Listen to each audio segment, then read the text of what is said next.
حضرت امام محمد بن حنبل کا دربار لگا ہے. ایک خاتون پردے میں سمٹی ہوئی مسئلہ پوچھنے آئی. حضرت ایک مسئلہ پوچھنا ہے. پوچھئے. کہا کہ میں سوت کاٹتی ہوں، دن کو بھی کاٹتی ہوں اور رات کو بھی. جب چاندنی راتیں ہوتی ہیں تو میں رات کو سوت کاٹتی ہوں، لیکن دن کا سوت اور رات کا سوت الگ الگ ہوتا ہے.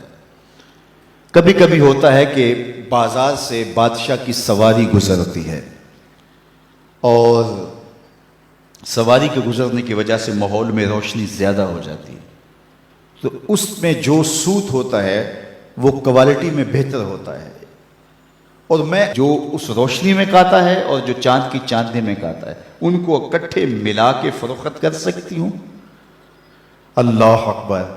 امام احمد بن حنبل نے خاتون سے کہا کہ اپنا تعارف کروا سکتی ہو، تم کون ہو؟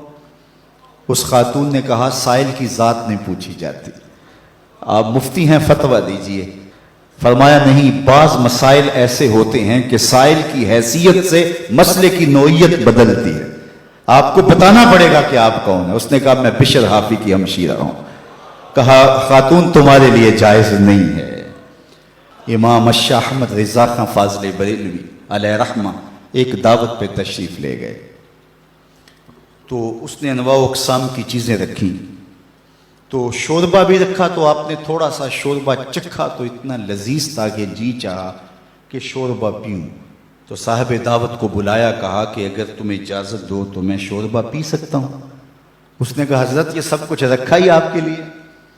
کہا نہیں، شوربے کا عرف معقول ہے، مشروب نہیں. شوربہ کھایا جاتا ہے، پیا نہیں جاتا، اس کا عرف معقول ہے، مشروب نہیں. تم نے شوربہ تیار کیا ہے کھانے کے لیے، سالن کے طور پہ، اور اگر میں پی لوں اور میرے دیکھا دیکھی باقی بھی پینے لگے تو شوربہ تو ایک جھٹکا بھی نہیں لے گا اور تمہیں شرمندگی ہوگی. اس لیے میں اگر پینا چاہتا ہوں تو میں آپ سے اجازت لینے کا پابند ہوں، اس لیے کہ میں عرف سے ہٹنے لگا ہوں. اور ہم سب کچھ ہڑپ کیے جا رہے ہیں، اور ہم صوفی ہوتے ہیں، ہم غوث زماں ہوتے ہیں.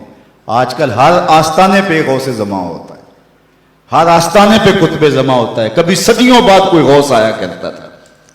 اللہ اکبر. کیسا طوفان بدتمیزی مچا ہوا ہے اور کیسے القابات کی بے توقیری ہو رہی ہے. ہر لئی میں رازدار دین چھپے. اقبال نے کہا ہر کمینہ دین کا رازدان بن کے بیٹھ گیا ہوا ہے. تو یہ ہے ہمارے بزرگوں کی احتیاطیں، یہ طریقت کا مزاج ہے. علامہ اقبال نے ایک جگہ لکھا ہے کہ جب تصوف فلسفہ بننا چاہتا ہے تو فقیر کی روح اس سے بغاوت کرتی ہے، اور اگر تصوف رہے تو کون تصوف کا ماننے والا نہیں ہوگا. آج گلی گلی جو صوفیاء اور اولیاء اور تصوف کے خلاف لوگ بولتے ہیں، انہوں نے جو تصوف دیکھا ہے انہیں بولنا چاہیے. اگر حاتم السم کا تصور پیش کیا جائے، اگر احمد بن حنبل کا تصوف پیش کیا جائے، اگر اعلی حضرت کا تصوف پیش کیا جائے تو وہ کہیں گے اس تصوف پہ تو ہماری جان بھی قربان. تو یہ تصوف کی حقیقی روح ہے، یہ تصوف کا حقیقی رنگ ہے. لوگوں کو اذیت میں مبتلا نہ کیا جائے، لوگوں کو تکلیف میں مبتلا نہ کیا جائے، لوگوں کو راحت پہنچائی جائے.